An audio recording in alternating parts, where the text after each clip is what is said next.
Hello and welcome to Nithrania YouTube channel. You're watching another video from the Game in a Nutshell series designed for explaining the board game rules. My name is Branislav Berec, and in this video we're going to learn how to play Imperium Classics and Imperium Legends solo. I'm not going to explain the standard rules for this game. You can find these rules in another video. In this one I'm only going to focus on how to play solo, how to play for the bot, and on the differences on some of the card effects, which I explain at the end of the video. The setup for the human player and for these common cards is the same as for two-player game. So each of these mini decks has 6 cards, and you have to remove 2 cards from this Fame deck.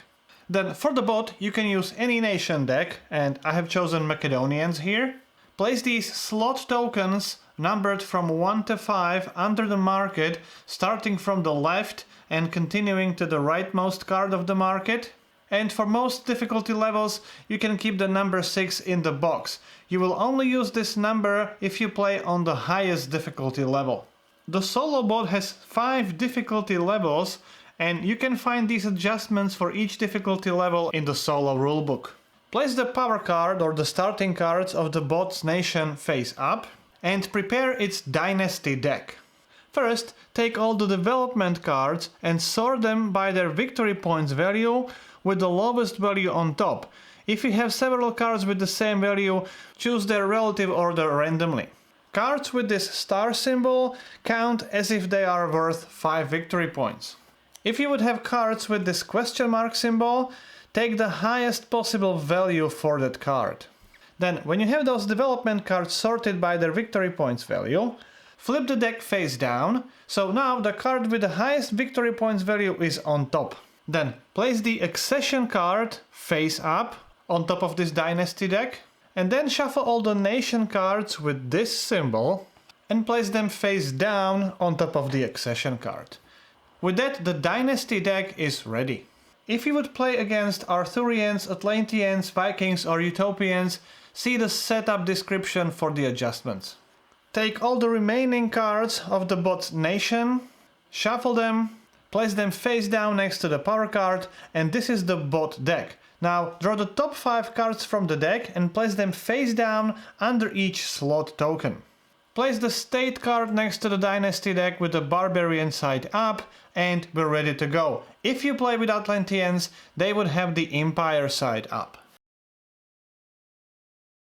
In a solo game, human player is always the starting player, so you take the turn first, then it's the bot's turn, and then you perform the solstice, but only you as a human player performs the solstice. Bot ignores any solstice effects. Human player takes the turn using the standard rules for the multiplayer game. Bot's turn has a different structure. First, you have to roll the die. Then take that die and place it on the card under the corresponding slot. Now, as a reminder, place 1 progress token on this card with a die. If you would roll 6, just place the die somewhere nearby. You would not place it on any of these cards. Now, resolve the bot cards, starting with the slot number 1 and proceeding to the slot number 5. However, skip the card with the die. So, to resolve the card, flip it face up and follow the instructions in these nation-specific tables you can find in the solo rulebook. If the bot is in the Barbarian state, make sure you use the table with the Barbarian symbol, and if the state card would show the Empire side up, use the table with the Empire symbol. From that corresponding table, use the row of the table which has the symbol in this column that matches the symbol on the card. Start searching from the top and proceed to the bottom, and when you find the first corresponding symbol, use the line from the table and follow the instruction in that line. If you don't find any matching symbol or the matching name in this table, follow the instructions in the line with this other keyword. However, one of the errata published by the designers says that these unrest cards, although not having their separate line in those nation tables, are returned immediately to the unrest deck. After resolving the first card, continue with the second card, and so on and so forth. Now, in these nation-specific tables, each line is one action. You can pretend that the text in that line is the text on the card, because you actually completely ignore the text on the card. You don't resolve that text at all. Only the symbols on those cards are relevant, and based on that symbol, you resolve the action from these nation tables. You have to fully resolve the action in that line, but if for whatever reason you are not able to resolve it at all, try to find the next matching symbol. If you do, try to resolve that line, and so on and so forth.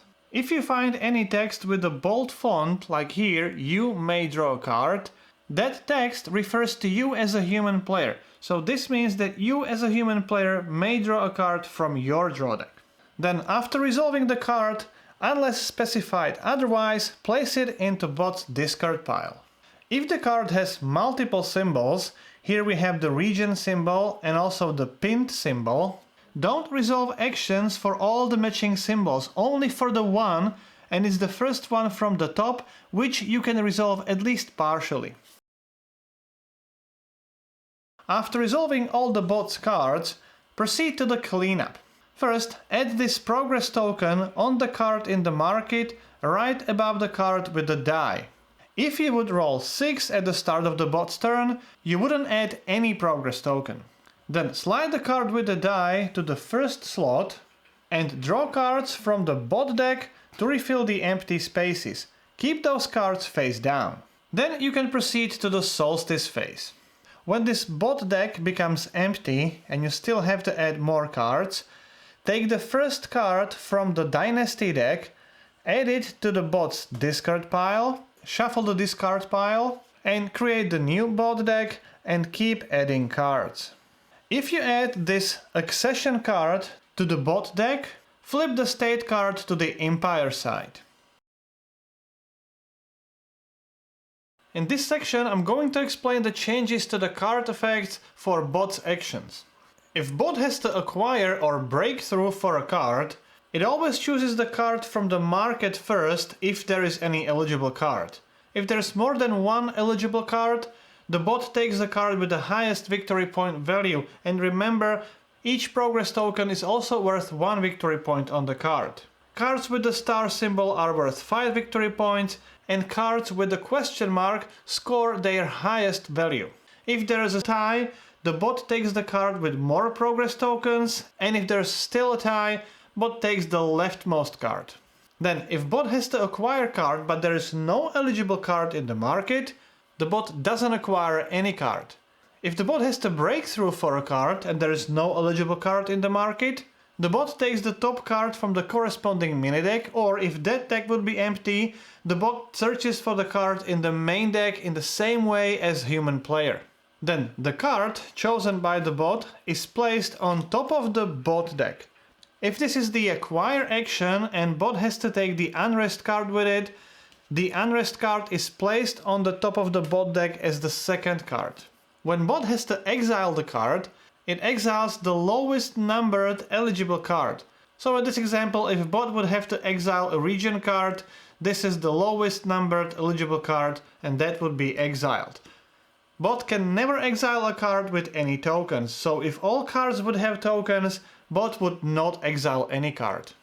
If bot has to draw the card, it takes the top card from the bot deck and moves it to the discard pile.